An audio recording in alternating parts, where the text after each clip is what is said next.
खऱ्या अर्थानं मथुरेमध्ये राज्य उत्तम चाललेलं होतं. यादवांचा राजा भगवान श्रीकृष्ण हा राज्य हकत होता. यादवांनाही थोडासा गर्व झालेला होता, कारण श्रीकृष्णासारखा राजा आपल्याला लाभलेला आहे. परंतु ते राज्य आपल्याला मिळावं याच्यासाठी सुद्धा त्या काळातले काही राजे लोक करत होते. त्याच्यामुळं मथुरेवर 17 वेळा जरासंधानं स्वाऱ्या केलेल्या होत्या. 17 वेळा स्वाऱ्या करून सुद्धा जरासंध नेहमी हारायचा आणि पाठीमागे जायचा, पण त्यानं जिद्द सोडलेली नव्हती. त्याला एकच माहिती होतं की श्रीकृष्णाला हरवायचं आणि राज्य आपल्या ताब्यात घ्यायचं. 18व्या वेळा मात्र जवळजवळ 17 अक्षौणी सैन्य घेऊन जरासंध आलेला होता. परंतु फक्त एकटा जरासंध नव्हता, त्यानं कालयवन नावाच्या राक्षसाला सोबत घेतलेलं होतं. तो असा होता की कोणत्याही शस्त्रास्त्रानं न मरणारा, ज्याच्यामध्ये अफाट ताकद, कोणीही समोर असेल तर त्याला निश्चित हरवणार असा कालयवन जरासंध 17 अक्षौणी सैन्य या सगळ्यांना घेऊन मथुरेवर चाल करून आलेलं समजलं. त्यावेळेला भगवान श्रीकृष्णाने कर्तुम अकर्तुम अन्यथा कर्तुम ज्याची शक्ती आहे त्याचं पहिलं भूमिका त्यांनी बजावली, आणि ती भूमिका बजावली म्हणजे द्वारकेची स्थापना केली. समुद्राला सुद्धा आपली मर्यादा ओलांडता येत नाही, परंतु परमेश्वराच्या इच्छेनं समुद्र सुद्धा मागे सरू शकतो. याचं सगळ्यात उत्तम उदाहरण म्हणजे द्वारकेची नगरी. त्या द्वारका नगरीमध्ये सर्व आपले जे अपतिष्ट होते, जे लोक होते मथुरेतले, सगळे नेऊन ठेवले. काही मोजकेच लोक मथुरेमध्ये राहिले आणि त्या सगळ्यांचं आधिपत्य करण्यासाठी बलरामाला भगवान श्रीकृष्णांनी तिथं थांबवलं आणि सांगितलं की कालयवन हा जरासंधाचा साथीदार म्हणून आपल्यावर चाल करून येतो आहे.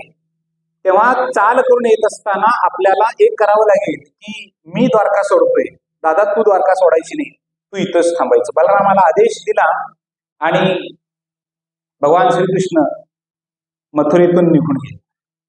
आता मथुरेच्या वेशीतून जात असताना कालयवन जरासंध हा श्रीकृष्णाला बघत होता. त्यावेळेला त्यांच्या लक्षात आलं की बाबा श्रीकृष्ण आता जे चाललेले आहेत त्यांच्या हातामध्ये कुठलंही शस्त्र नाही, ते एकटेच चाललेले आहेत. अंगावर शेलाय पितांबर आहे आणि एकटेच ते नगरातून बाहेर पडलेले आहेत. कदाचित अशी भूमिकाही झालेली असेल की आपल्याला घाबरून हे पळून चाललेत की काय.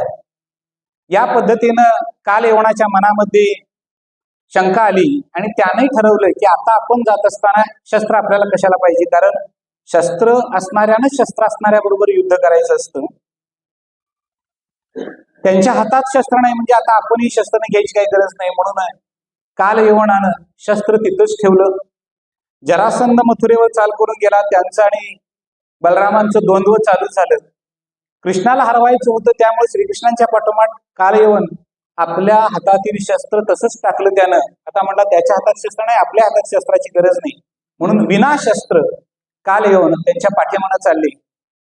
जसा कालयवन आपल्या पाठीमागं येतो आहे तसा श्रीकृष्णाचा वेग वाढला, इतका वेग वाढला की कालयवन हा जो आहे तो अगदी धावायला लागला, पळायला लागला त्याच्या पाठीमागं. त्यानं हुलकावणे देत एक डोंगर, 2 डोंगर असे अनेक डोंगर पार करत कालयवनाला हुलकावण्या देत भगवान श्रीकृष्णांनी त्याला एका गुहेच्या ठिकाणी आणलं. त्या गुहेच्या दारामध्ये भगवान श्रीकृष्ण उभा राहिले आणि पाठीमागं बघितलं तर कालयवन पाठीमागनं आपल्या अगदी जवळ येतोय कळल्यानंतर त्या गुहेमध्ये प्रवेश केला आणि आपल्या अंगावर असणारा शेला त्या गुहेमध्ये निद्रिस्त अवस्थेमध्ये असणाऱ्या अगदी वयोवृद्ध झालेल्या एका गृहस्थाच्या अंगावर टाकला. तो झोपलेला होता गृहस्थ. त्याच्या अंगावर आपला शेला टाकला आणि ते एका शिलेच्या पाठीमागे, एका दगडाच्या पाठीमागे उभा राहिले. ध्यानात घ्या की युद्धनीती सुद्धा काय असू शकते. ही युद्धनीती जर आपण पाठीमागची महाभारत रामायण हे जर बघितलं नाही तर आपल्याला कळणार नाही. म्हणून युद्धनीती शिकवण्यासाठी मासाहेबांनी छत्रपतींना रामायण महाभारत अनेक वेळेला शिकवलं, सांगितलं. हा गनिमी कावा काय असू शकतो याची अनेक उदाहरणं सुद्धा असू शकतात. सुदर्शन चक्र कदाचित पोटावर घेतला असता आणि सरळ सोडला असतं तर काल येऊन तिथं नष्ट झाला असता, परंतु त्याला वरदान होतं की शस्त्रानंच तो मरणार नव्हता. त्याच्यामुळे विनाशस्त्र बाहेर पडावं आणि आपण गुहेमध्ये प्रवेश करावा हा विचार करून त्याने प्रवेश केला. स्वतःचा अंगावरचा शेला जो होता तो त्या झोपलेल्या निद्रिस्त ग्रहस्थाच्या अंगावर टाकला आणि एका शिळेच्या आडाला ते उभा राहिले. आता तिथं उभा राहिल्यानंतर तो काल यवन आत प्रवेश करता झाला. त्यानं बघितलं की मघापासून जो आपण शेला बघतो आहे तो इथं अंगावर आहे, म्हणजे झोपेचं सोंग घेऊन कृष्ण इथं झोपलेला आहे. हा त्याचाच शेला आहे असा विचार त्यानं केला. आणि त्या काल यवनानं इतका क्रोधित झालेला होता तो की इतक्या जोराची लाथ मारली. आता तो काही नमस्कार करण्यासाठी आलेला नव्हता, मारण्यासाठी आलेला होता. आणि ज्यावेळेला मारण्यासाठी आलेला ग्रस्त असतो तो काय प्रेमानं आलेला नसतो. इतक्या क्रोधानं आलेला होता की त्यानं लाथ जोरात मारली. लाथ मारल्याबरोबर शेला बाजूला झाला आणि तो ग्रस्त हल्ला. त्या ग्रस्तानं फक्त पाठीमागं डोळे उघडले. ज्या क्षणी त्या ग्रहस्थानं डोळं उघडले त्याच क्षणी काल यवनाची राख झाली. काल यवन मृत्यू पावला. कारण काल यवनाला योगाच्या सामर्थ्यानं ज्यानं जिंकलेला आहे त्याच्याच हस्ते त्याचा मृत्यू होणार होता. अनेक वर्षाची तपश्चर्या करून देवतांना साथ करून देवतांच्याकडून झोपेचं वरदान मागितलेला इक्ष्वाकू वंशातील मुचकुंद हा तो राजा होता. आयुष्याच्या उत्तरार्धामध्ये त्यानं अनेक लढाया, म्हणजे अखंड तो जागा होता, अखंड जागा. तो काय काम करायचा? देवतांच्या बरोबर जायचा आणि देवतांच्या बाजूनं लढाया करायचा. म्हणजे देवतांचं सेनापती पद त्यानं ते सांभाळलेलं होतं. आणि तो इक्ष्वाकू वंशातला जो माथांद पुत्र असं त्याला म्हणतात तो मुचकुंद, त्यानं भगवंताजवळ ज्यावेळेला युद्ध समाप्ती झाली, सगळं झालं, त्यावेळेला भगवंतानं सांगितलं मोक्ष सोडून सगळं माग. तुझ्यावर मी प्रसन्न आहे, कारण तू आमच्यासाठी लढलेला आहेस. फक्त मोक्ष तू मागायचा नाहीस, मोक्ष सोडून सगळं माग. त्यावेळेला त्याचं शरीर इतकं थकलेलं होतं की त्यानं सांगितलं भगवंता मला झोपेची गरज आहे, तेव्हा मला मोक्ष नको, काही नको, फक्त मला झोपेचं वरदान द्या. त्यावेळेला भगवंतानं सांगितलं तुला झोपेचं वरदान देतो. बघा लक्षात घ्या, आज सुद्धा झोप लागण्यासाठी देवाची कृपा लागते. हा साधा सिद्धांत आहे. संध्याकाळी मला झोप लागायची असेल तर त्याच्या साठी सुद्धा देवाची कृपा लागते. म्हणजे दिवसभर देवाचं जर नामस्मरण केलं, देवाचं जर चिंतन केलं तर निर्विकल्प अवस्थेमध्ये माणसाला झोप लागते. सुषुप्ती अवस्था त्याला म्हणतात शास्त्रात. ध्यानात घ्या. वारकरी दिवसभर दिंडीमध्ये चालतात, नामस्मरण करतात, सकाळी काकड्यापासून संध्याकाळच्या भजनापर्यंत दिवसभर शारीरिक काम करत असताना वाचिक तप करतात. शारीरिक, वाचिक आणि मानसिक 3 तप एकत्र वारकऱ्याची होतात. दिंडीच्या वाटेला कागद जरी अंथरला तरी त्या कागदावर झोप लागते. आणि गादीवर झोपणाऱ्यांना 2-2 झोपेच्या गोळ्या खाव्या लागतात. याचं कारण देवाची कृपा नसते. म्हणजे देवाची कृपा होण्यासाठी साधनेचीच गरज असते, त्याच्याशिवाय देवाची कृपा होत नाही. इथं साधना मुचकुंदाची इतकी झालेली होती, देवांचं सारथ्य करणारा, देवांच्या सोबतीनं असणारा, सेनापती पद सांभाळणारा, त्याने एक वरदान मागितलं, मोक्ष नको, देत नाहीस राहू दे, पण झोप तरी दे. तथास्तु देवानं सांगितलं. आणि त्यावेळेपासून तो त्या गुहेमध्ये झोपलेला होता. पण देवाने सांगितलेलं होतं तुझ्या झोपेमध्ये जो व्यत्यय आणेल त्याच्यावर तुझी दृष्टी पडली तर त्या दृष्टीने मात्र तो जळणार, तो पेटून जाणार, त्याची राख होणार. अनेक उदाहरणं याच्या पाठीमागं आहेत, ध्यानात घ्या. गतवर्षी आपण एक उदाहरण बघितले, त्याच्यापूर्वी सुद्धा महाभारतामध्ये गांधारीचे नेत्र बांधलेले होते. दुर्योधनाला शेवटच्या क्षणी लोहमय शरीर होण्यासाठी गांधारीच्या दृष्टीची गरज होती. ब्रह्मगिरीवर ज्या वेळेला निवृत्तीनाथ चुकले त्यावेळेला गहिनीनाथांच्या दृष्टीमध्ये जे सामर्थ्य होतं, कृपा कटाक्षी न्याहाळिले आकुल्यापदी बैसले महापरमादेव विठ्ठले भक्ता दिधले वरदान, या पद्धतीनं त्यांनी सर्वस्व गहिनीनाथांनी निवृत्तीनाथांना दिलं. काय दृष्टीचा परिणाम असू शकतो ध्यानात घ्या. म्हणजे आजची दृष्टी वेगळी आहे. महिलांना असं वाटत असतं की आपण या घरची मालकी नाही म्हटल्यानंतर घरातल्या सगळ्यांनीच आपल्या नजरेमध्ये राहावं. आता त्याला कंसात नजरेचा धाक असं म्हणतात.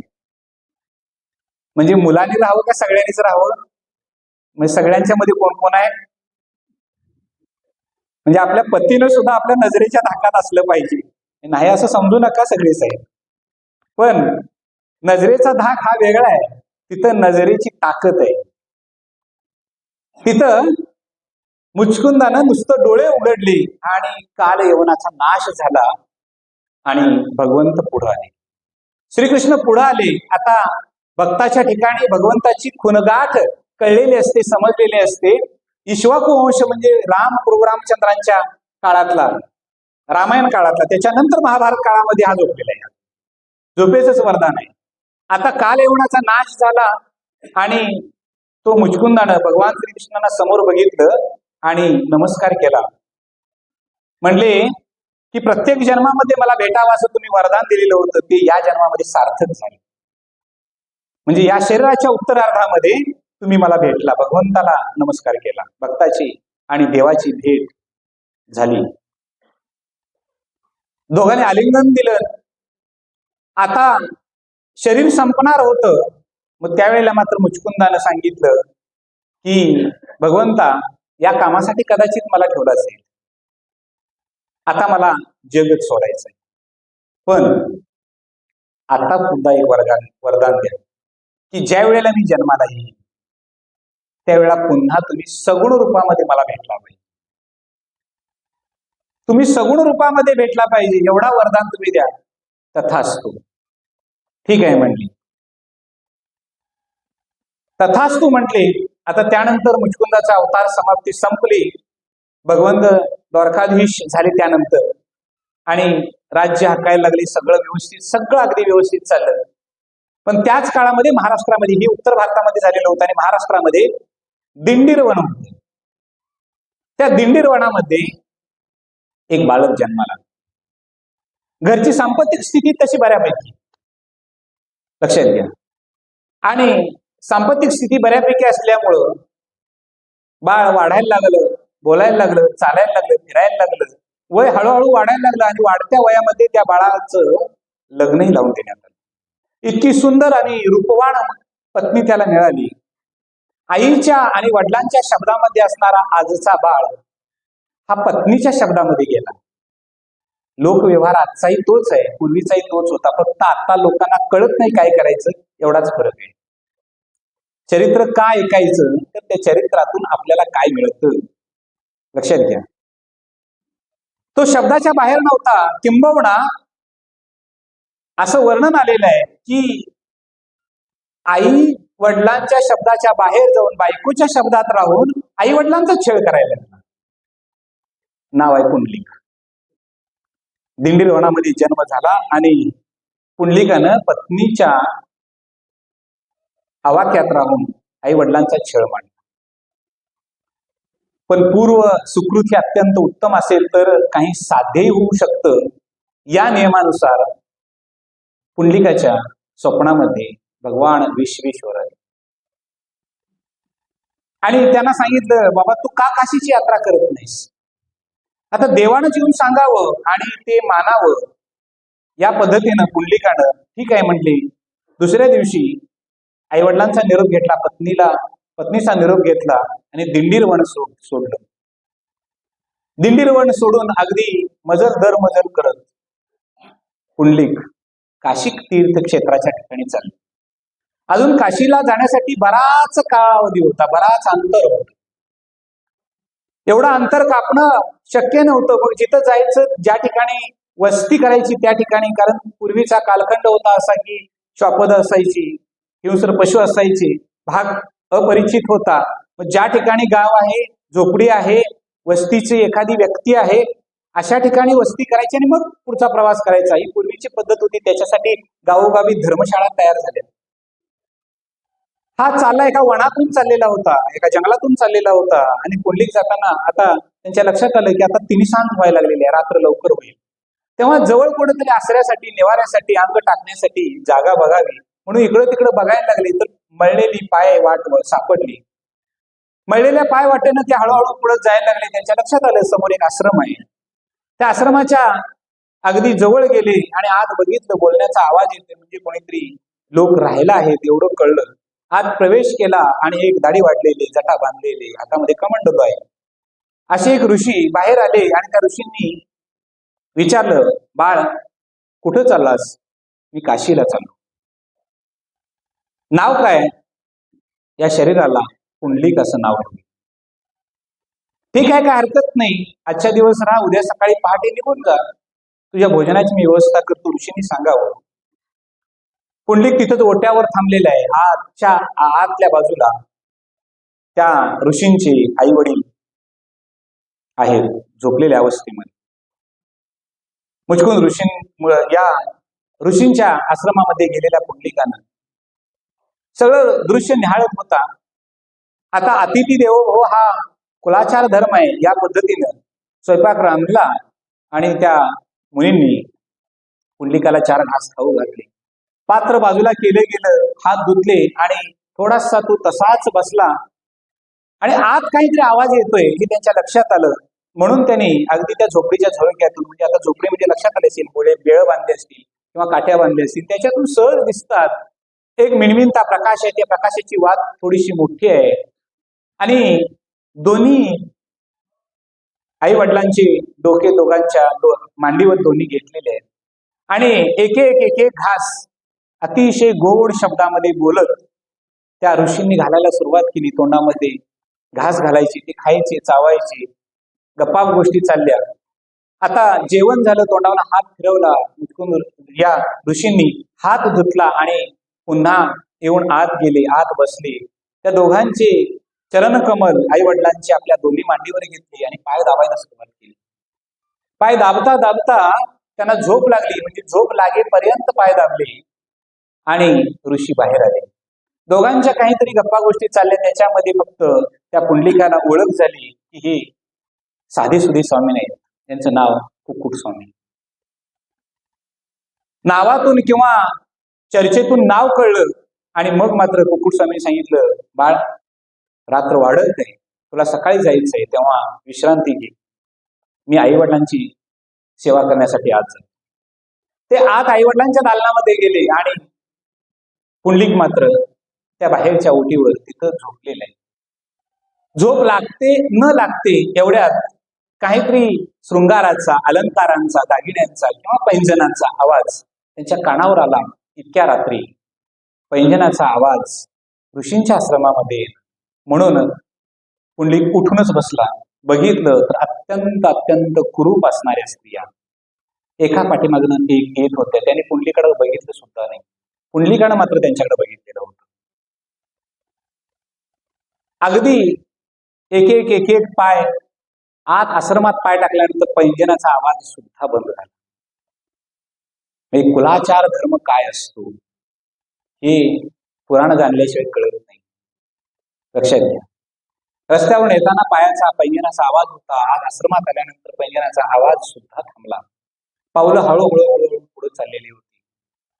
आत गेल्या आणि काही क्षणात तशाच त्या बाहेर आल्या आणि पुंडलिक बघतच होता. त्या दालनातून बाहेर आल्यानंतर पुंडलिक बघतो आहे आणि पुंडलिकाच्या लक्षात आलं, अरे जाताना त्या तिन्ही स्त्रिया अत्यंत कुरूप होत्या, आता मात्र अत्यंत देखण्या झालेल्या आहेत. ठीक आहे, न राहुल्यामुळं लक्षात घ्या, ज्याला प्रश्न पडतात तोच प्रश्नांची उत्तर शोधण्यासाठी अटोकाट प्रयत्न करतो. ज्यांना ज्यांना प्रश्न पडले ते आमचे संत झाले आणि आज ज्यांना प्रश्न पडतात ते शास्त्रज्ञ होतात. हे ध्यानात घ्या. प्रश्नच पडला नाही तर आपला प्रश्नच नाही. लक्षात घ्या. म्हणजे आमचा प्रश्न एकच असतो, स्वयंपाक केल्यानंतर आवडती भाजी नाही केली की आपल्याला प्रश्न पडतो, ही भाजी का केली. ध्यानात घ्या. याच्या पलीकडे आमचे प्रश्नच नसतात. म्हणजे संसारिकाचे प्रश्न असे किती असणार आहेत, अगदी मोजके. सकाळच्या जेवणाला काय करायचं आणि आठवडा संपत आला की मंगळवार पण काय न्यायचं. अगदी सोपे सोपे अगदी जवळचे प्रश्न आमचे असतात एवढेच. पण जे खरोखरच अध्यायी असतात त्यांच्याच ठिकाणी प्रश्न पडतात. त्या प्रश्नांची उकल करण्यासाठी ते आयुष्य समर्पित करतात. ते थांबले नाहीत. पुंडलिक उभा राहिले आणि या तिन्ही स्त्रियांच्या बाहेर जात असताना त्यांच्या पाठोपाठ चालले. पायऱ्या उतरले गेले आणि बाहेर गेल्यानंतर नमस्कार केला. अहो थांबा मातांनो, ध्यानात घ्या. माता या शब्दामध्ये फार ताकद आहे. मातांनो शब्द केल्यानंतर त्या स्त्रिया तिन्ही थांबल्या. त्यांनी पाठीमागे वळून बघितलं, कारण ते त्या काळातलं द्वापार युग होतं, आजचं कलियुग नव्हतं. लक्षात घ्या. माता म्हटल्यानंतर थांबल्या. त्यांनी पाठीमागे वळून बघितलं. बाळ काय? त्यांनी सांगितलं, मगाशी येताना तुम्हाला मी बघितलं तेव्हा अत्यंत कुरूप होता तुम्ही. आता मात्र अत्यंत तेजस्वी असं रूप घेऊन तुम्ही चाललेला आहात. आपण कोण आहात? त्यावेळेला ती स्त्री पहिली होती ती पुढे झाली आणि सांगितलं, मी गंगा. दुसरी आहे ती यमुना आहे. तिसरी आहे ती सरस्वती आहे. आम्ही तिन्ही नद्या आहोत. दिवसभर लोक आमच्यामध्ये आंघोळ करतात, स्नान करतात आणि आम्ही त्यांचं पाप भक्षण करतो. आणि त्यांचं पाप भक्षण केल्यामुळं आम्ही अशा कुरूप दिवस करतो. परंतु आम्हाला सुद्धा स्वभाव धर्म आहे. लक्षात घ्या. माऊलींनी याच्यावर सुंदर ओवी दिलेली आहे. तीर्थे म्हणती काय खावी, यम म्हणे कवणा ते यमावे, दमो म्हणे कवणा ते दमावे. तीर्थे म्हणती काय खावी. तीर्थांचं खाद्य काय असेल तर तुम्ही आम्ही केलेलं पाप हे तीर्थांचं खाद्य असते. म्हणून प्रयागराजला जातात, गंगेला लोक जातात. लक्षात घ्या. आम्ही ते पाप आमच्या अंगावर असल्यामुळे आम्ही कुरूप होतो. मग इथं काय आहे ते म्हणले, इथं आल्यानंतर आम्ही पुण्यवान पुरुषाच्या चरणाला स्पर्श करतो आणि निघून जातो. म्हणले गंगा यमुना सरस्वती या नद्या पुण्यवान, कारण ते तीर्थक्षेत्र आहे. पण त्या नद्या ज्याच्याजवळ येतात ते पुण्य काय आहे? म्हणून त्यांनी विचारलं. त्यांनी सांगितलं, कुकुट स्वामींचं दर्शन घेतल्यानंतर त्यांच्या पायाला हात लावल्यानंतर आम्ही पापमुक्त होतो. म्हणजे असं का? त्यावेळेला नद्यांनीच उत्तर दिली की ते फक्त आई वडिलांची सेवा करतात. आई वडिलांच्या सेवेचं सगळ्यात मोठं फळ काय असेल तर ती पुण्यप्राप्ती. ती कुठल्याही जगातल्या दान धर्मानं किंवा क्रियाकर्मानं होत नाही. ती फक्त आई वडिलांच्या सेवेनंच ते पुण्य मिळतं.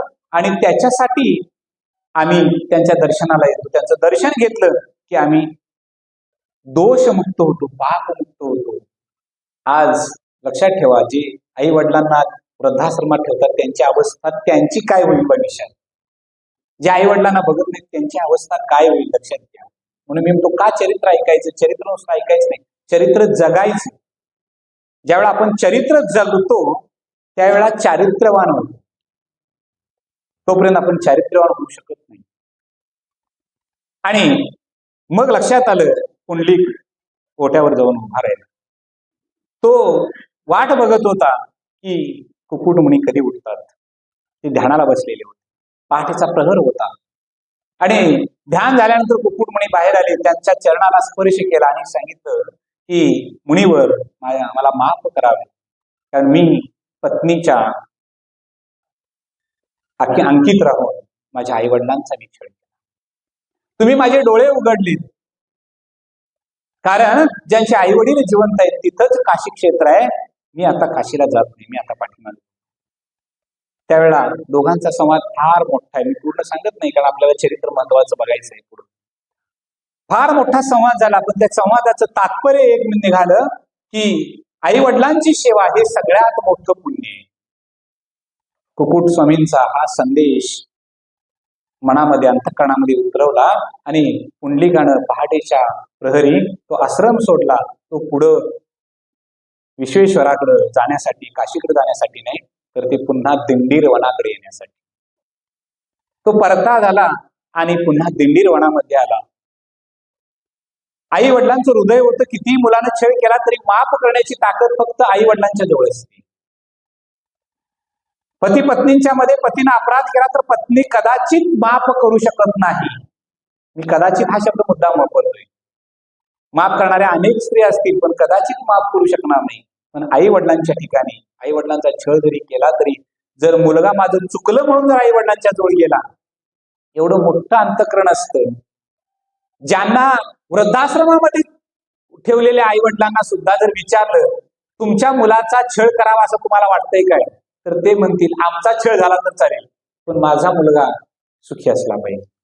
ज्यानं घरातून बाहेर काढले त्याच्यासाठी सुद्धा आई वडील नेहमी आशीर्वचनच तोंडातून काढतात, कधी शाप वचन काढत. मुलगा आलेला बघितला आणि आई वडिलांना सांगितलं अरे काशी लांब आहे आणि असा आला कसा, सर्व वृत्तांत सांगितला. त्या वेळेपासून, दिवसापासून नाही त्या वेळेपासून पुंडलिकानं एकच काम चालू केलं की आई वडिलांची फक्त सेवा. फक्त आई वडिलांची सेवा करत राहायची, याच्या पलीकडे व्रतच स्वीकारायचं नाही. कारण आई वडिलांचं सेवा, गुरूंची सेवा, शास्त्र सेवा आणि देव सेवा, भगवंताची सेवा करण्यासाठी पाठीमागचं काहीतरी प्रारब्ध असावंच लागतं, पुण्य असावं लागतं, त्याच्याशिवाय घडत नाही. ज्ञानेश्वरी वाचायचं झालं तर आपलं पुण्य पाठीमागचं असायच लागतं, लक्षात घ्या. नाहीतर अनेकांच्या घरामध्ये ज्ञानेश्वरी असते पण उघडायला वेळ नसतो. वर्तमानपत्र एक तास लोक वाचतात, एक तास. ज्ञानेश्वरी रोज 1 तास वाचली तर 365 दिवस किती तास झाले? 365 तास झाले. आता सगळा हिशोब काढा, 7 दिवसामध्ये किती रोज ज्ञानेश्वरी पारायण करतात. 4 तास करत असाल तर 7 चोक 28, किती तास झाले? 28 तास. मी म्हणतो 30 तास धरा, 35 तास धरा. म्हणजे तुम्ही एका पारायणामध्ये 30 ते 35 तासामध्ये ज्ञानेश्वरीचं एक पारायण करता. आता 365 दिवसात किती पारायण? कधी आम्ही विचार करत नाही याचा. वर्तमानपत्र वाचायला मात्र 1 तास घालवतोय, कारण जे नको ते डोक्यात घेऊन दिवसभर फिरायची सवय, दुसऱ्याचं ओझं डोक्यात घेऊन फिरायची सवय. ध्यानात घ्या. म्हणजे जे महत्वाचं आहे ते वाचायची आम्हाला सवय नसते.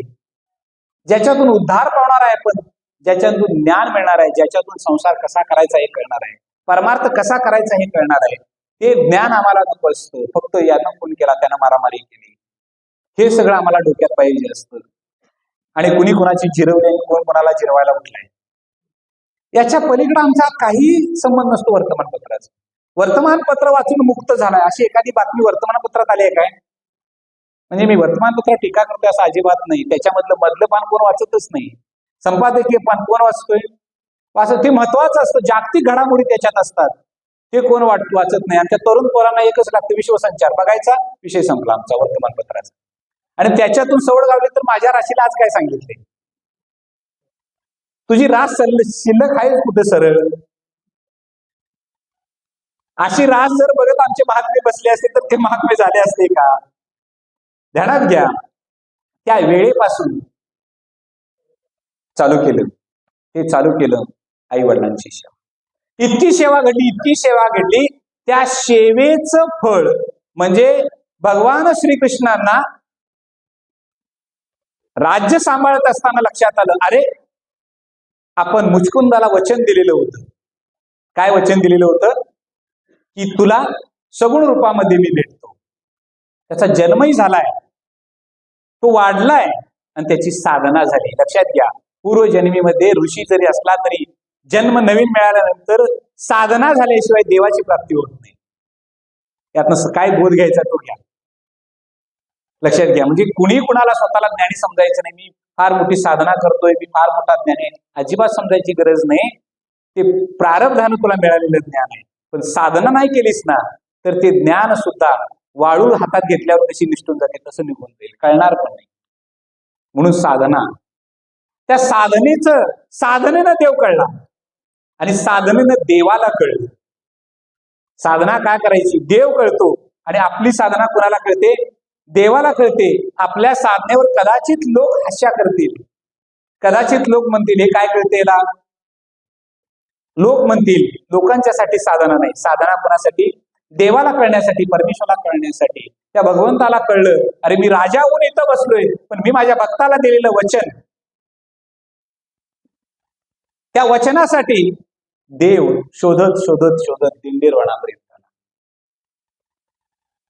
दिंडीरवणा, आता पुण्यक्षेत्र, पुण्यभूमी याला फार महत्व असतं. म्हणजे दिंडीरवण हे पुण्यभूमीच होती. लक्षात घ्या. म्हणजे त्याचा इतिहास अनेक वेगळा आहे, तो एक 7 दिवसासाठी सांगावा लागेल. पंढरपूरची निर्मिती कशी झाली. ते दिंडीरवण म्हणजे सध्याचं पंढरपूर वैकुंठ. लक्षात घ्या. त्या ठिकाणी तो सेवा करतोय आणि भगवंत भक्ताला शोधत आले. भगवंत आपल्याला न सांगता गेलेत. हा राग येणं स्वाभाविक आहे का नाही. न सांगता घरातून बाहेर पडणं म्हणजे स्त्रीचा रोष आपल्यावर ओढवून घेणं. देव सुटला नाही आम्ही कोण.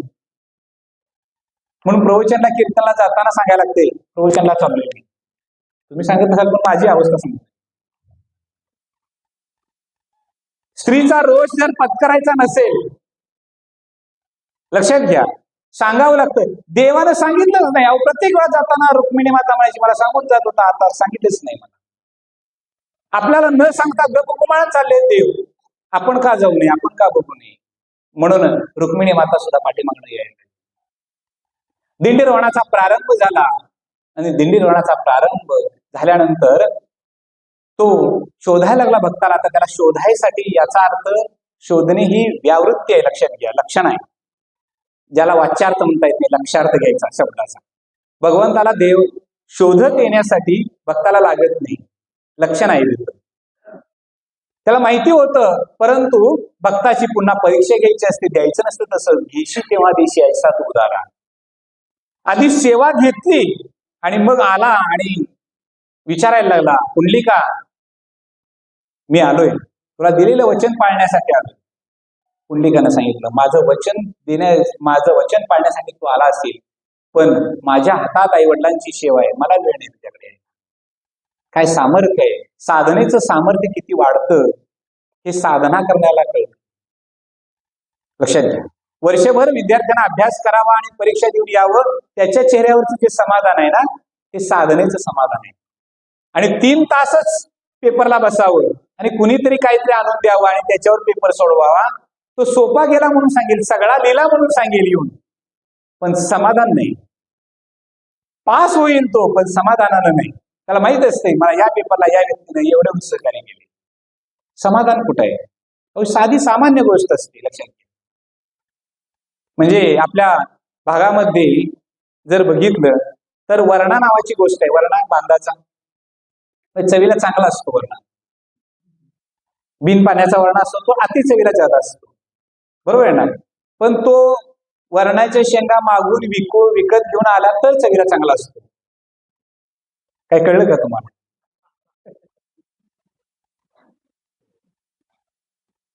म्हणजे मागून आणल्या 4 शेंगा दे, आता 4 हा म्हणण्याचा प्रकार आहे. पण ते 1-2 वंजळी शेंगा, शेतकरी हा सगळ्यात मोठा दानशूर राजा आहे. लक्षात घ्या. तो 2 वंजळी देतो, त्याची केलेलं कालवण हे चवीला गोड असतं. आणि दुपारच्या वेळेला कोण नाही वर शेतात, वरण्याचे वरचे घसच्या घस दिसायला लागले. जाता जाता हात मारला तरी कसं तरी थाबडभर नेऊ शकतोय. या विचारानं घेऊन आलेला आमटी केली, कालवण केलं, तर त्या कालवणाची चव नुसती चव नाही, ते कालवण वर्षभर नरड्याला येते. ते दुसऱ्या दिवशी पोटात नसते, पण नरड्याला वर्षभर येते. ती व्यक्ती भेटली की नरड्याला आलंच. ती व्यक्ती दिसली की नरड्याला आलंच. काय म्हणून करायचं कर्म असं तुमच्या ध्यानात येते काय बघा. किती कर्माचा साधा सिद्धांत आहे. आणि मग देवानं सांगितलं की, देवाला सांगितलं माझं कर्म चालू आहे, मला नाही वेळ तुझ्याकडे. तुला थांबायचंच असेल तर आईवडिलांची सेवा पूर्ण होत नाही तोपर्यंत थांब. एवढंच नाही, जर थांबायचंच असेल तर आईवडिलांची सेवा करून पंढरपूरला येतात त्यांच्यासाठी थांब. हे वाक्य जरा लागण्यासारखं आहे का नाही बघा. त्याचा विचार फार करा. आई वडिलांची सेवा करून पंढरपूरला जावं का आई वडिलांना त्यागून, आई वडिलांना रागावून, आई वडिलांना मारून पंढरपूरला जावं, काय काम नाही त्याचं. ते फक्त तुझं लिस्टमध्ये नाव आहे. पंढरपूरला आलता काही नाही. लक्षात घ्या. मी आई वडिलांची सेवा करतो थांब. भक्तीच्या विटे पुढं भगवंताचं काय चाललं नाही. भगवंत उभा राहिला. रुक्मिणी माता पाठीमागे होती, बघायला लागली की देव इथंच थांबले बराच वेळ, कमरेवर हात ठेवलेले. अरे आतापर्यंत हा सहज हलवत आलेला होता. आता कमरेवर हात ठेवलेले आहेत, पाय समान ठेवलेले आहेत. आपणही तसंच उभा राहावं, हा पत्नीचा स्वभाव गुणधर्म आहे. ती रुक्मिणी माता पाठीमागे उभा राहिली. आजच्या दिंडीरवण, आजच्या भूवैकुंठामध्ये, म्हणून पंढरपुरामध्ये भगवंत पुढे आहे आणि रुक्मिणी माता पाठीमागे. या भूवैकुंठामध्ये अनेक लोक आले, रिजले, थांबले आणि मुक्त होऊन गेले. या भूवैकुंठाची अनेकांना ओढ लागली. 12 ज्योतिर्लिंगापैकी एक ज्योतिर्लिंग असणार औंढ्या नागनाथ. औंढ्या नागनाथापासून 5 कोसावर अवघ्या असणारं नरसी नावाचं गाव आणि नरसी शेजारीच असणारे गाव, त्याचं नाव होतं नरसी बामणी. जसं आपण मुरगुड शिंदेवाडी म्हणतो तसाच तो प्रकार, नरसी आणि बामणी एकत्र गाव म्हणून त्याला नरसी बामणी हे नाव पडले. त्या ठिकाणी यदुशेठ नावाचा जातीनं शिंपी असणार. कापड आणायचं, विणलेलं कापड घरामध्ये आणायचं, ते व्यवस्थित कापायचं, दोऱ्यानं धागे घालायचे आणि घोड्यावर ते सगळं मांडायचं आणि पुन्हा बाजारला जायचं. अनेक बाजार फिरायचे. बाजारा दिवशी बाजार झाल्यानंतर इतर दिवशी खेडोपाडी जायचं, लोकांना असणारं वस्त्र द्यायचं, त्याच्यापासून मिळणारा रोखा पैसा, धन धान्य काय मिळेल ते घ्यायचं आणि त्याचा मोबदला घेऊन घरात येते. त्याच्यावर गुजराण चालायची. बऱ्यापैकी खाऊन पिऊन सुखी असणारं कुटुंब. मात्र पंढरपूरची वारी नित्याची. नरशीतून यायचं, पंढरपुरामध्ये मंगळवेढाला यायचं, मंगळवेढाचा बाजार करायचा आणि पुन्हा पंढरपूरमध्ये यायचं. या भूवैकुंठामध्ये असणाऱ्या भक्तासाठी उभा राहिलेल्या पांडुरंगाचं दर्शन घ्यायचं, चंद्रभागेमध्ये स्नान करायचं आणि पुन्हा आपल्या व्यापारासाठी पुन्हा निघून जायचं. हा नित्याचा. त्याच्याच वंशामध्ये पुढे त्यांचाच मुलगा गोविंद. हा गोविंद शेठ सुद्धा वडिलांच्या पायावर पाय ठेवून व्यापार करायला लागला, व्यवसाय करायला लागला. त्यांच्याच पिढीमध्ये पुढं गोपाळ शेठ जन्माला आले. गोपाळ शेठांच्या पोटी जन्माला आले ते हरिशेठ, ही 4थी पिढी. या हरिशेठ हे सुद्धा याच पद्धतीनं पारंपरिक व्यवसाय आणि परंपरेची वारी. ध्यानात घ्या, वारी का करायची? अनेक जण लोक म्हणतात माझ्या वडिलांची वारी मला चालवली पाहिजे. खरंय, चालवायचीच असते. कारण काय माहिती, आपल्या आयुष्यामध्ये नाही घडलं तर आपल्या पुढच्या कुठल्या पिढीमध्ये एखादा नामदेव, एखादा तुकोबा, एखादा ज्ञानोबा जन्माला येईल. का वारी करायची? याच्यासाठी वारी करायची. लक्षात घ्या, ही वारी नित्याची. आणि यदुशेठ यांचा व्यापार बऱ्यापैकी चाला. मंगळवेढा ही बाजारपेठ थोडीशी फुललेली, बहरलेली आणि जरा बऱ्यापैकी व्यापाराचा जम बसलेला. आता नरशीतून मंगळवेढा आणि मंगळवेढ्यातून पंढरपूर या करण्यापेक्षा आपण पंढरपुरामध्ये स्थायिक व्हावं असं वाटायला लागलं आणि हरिशेठ यांनी पंढरपूरमध्ये आपलं बस्तान बसवलं. नरशी गाव सोडलं. या हरिशेठांच्या पोटी जन्माला आला. त्याचं नाव आहे दामाशेठ. पारंपरिक व्यवसाय होता, त्या व्यवसायाप्रमाणे त्यांनाही शिकवलं. दामाशेठींनी सुद्धा व्यापारामध्ये वाढ केली. तुका म्हणे हित होय तो व्यापार, करा फार काय शिकवावे. आपला उदरनिर्वाह ज्याच्यावर आहे ते कर्म आपण प्रामाणिकपणे आणि मोठ्या प्रमाणात करायला काय हरकत आहे. हाच हेतू मनामध्ये ठेवून दामाजी शेठ यांनी व्यापार वाढवायला सुरुवात केली. उमद वय आलं, यौवन अवस्था प्राप्त झाली आणि त्यावेळेला कल्याणच्या गोणाजींची कन्या गोणाई हिच्याशी विवाह दामाजींचा झाला. पंढरपुरामध्ये वाड्याचं बांधकाम पूर्ण झाले. अगदी वाडा बहरात आलेला होता. व्यापार चांगला चाललेला होता. आता पंढरपूर असेल, मंगळवेढा असेल आणि इतर आजूबाजूच्या गावामध्ये असेल, याच्यामध्ये जायचं, आपले पूर्ण हात जे आहे त्या हातानं कापड मोजायचं, ते शिवायचं. दामाजी शेठांच्या डोक्यामध्ये विचारायचं, अरे काय कापड एकाच पद्धतीचं पण वस्त्र एक, मात्र रूप नाना. कोण अंगरखा, कोण मुंड, कोण टोपी, कोण धोतर. हे बघता बघता त्यांच्यामध्ये वडिलांनी चालवलेली परंपरागत सेवा, काय सेवेचं महत्व असतं. बऱ्याच वेळेला मी जाता आपल्याला सांगणार आहे, लक्षात घ्या की एखाद्या वेळेला सप्ताहामध्ये विण्याचा पारा असतो, माहितीये ना, विण्याचा पारा 1 तासाचा विण्याचा पारा असतो. त्या विण्याच्या पाऱ्यामध्ये सुद्धा लोक काही कुचराई करतात. लोक म्हणतात काय बाबा आपल्याला काही यावर्षी जमणार नाही, तुमचं तुम्ही कोणतरी बघा. संयोजकांना सांगतात तुमचं तुम्ही कोणतरी बघा. संयोजक म्हणतात ठीक आहे बाबा, तुला वेळ नाही ना, ठीक आहे. आणि म्हणावं असं, वेळ नाही तुला, ठीक आहे, कारण तिथं त्यांचं पूर्वजन्मीचं कर्म खंडित होतं.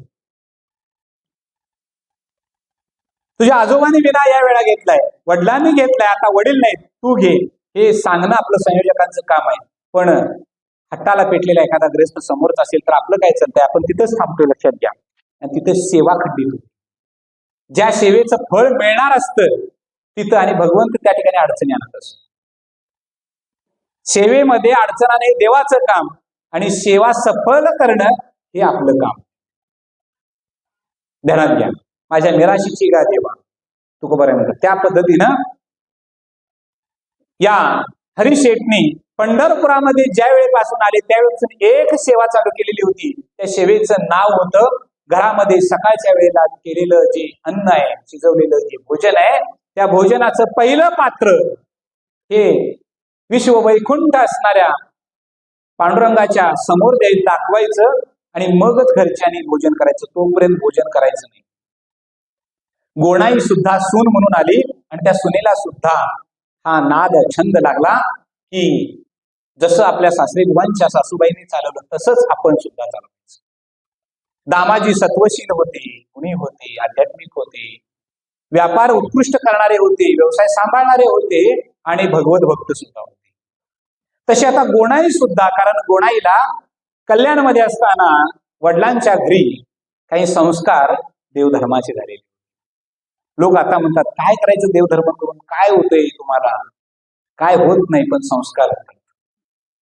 कारण हे संस्कार कोणत्या वेळी उपयोगी पडतील हे सांगता येत नाही, एवढं लक्षात ठेवा. कोणत्या वेळी संस्कार उपयोगी ते जागृत होतील हे सांगता येत नाही, लक्षात घ्या. देवधर्म करणं म्हणजे भूतखेत सांभाळणं नव्हे, भूताखेताला जाणं नव्हे. देवधर्म या शब्दाचा अर्थ आहे की जे पिढीजात आलेले संस्कार आहेत ते संस्कार सांभाळणं. दामाजी शेठ संस्कार सांभाळत होते, गोणाई संस्कार सांभाळत होती. नैवेद्य दाखवल्याशिवाय घरामध्ये कोणी जेवत नव्हतं. संसार बहरायला लागलेला होता आणि संसार बहरत असताना त्यांच्या संसार वेलीवर एक कळी उमलली आणि त्या कळीचं नाव ठेवलं गेलं आऊताई. काही ग्रंथांच्या मध्ये आऊबाई असं नाव. आऊबाई जन्माला आली, छान बारसं झालं, नाव आऊबाई ठेवलं गेलं. ती आऊबाई हळूहळू मोठी व्हायला लागली. मात्र नियम चाललेला होता. आता हरिशेठ निवर्तले, सासूबाई गेल्या, आता मात्र घरामध्ये दामाजी, गोणाई, आऊबाई ही तिघच राहिलेली होती आणि प्रतीक्षा चाललेली होती की आपला पुढं वंश वाढावा आणि ईश्वराची सेवा आपल्या घरामध्ये व्हावी. याच्यासाठी दामाजी आणि गोणाई ज्या ज्या वेळा भगवंताच्या समोर जायची त्यावेळा हात जोडायचे आणि आर्ततेने सांगायचे की आमची कूस बहरलेली आहे, पण तुझा सेवा करणारा एखादा भक्त माझ्या पोटी होती. कुंडली वरदारी विठ्ठल.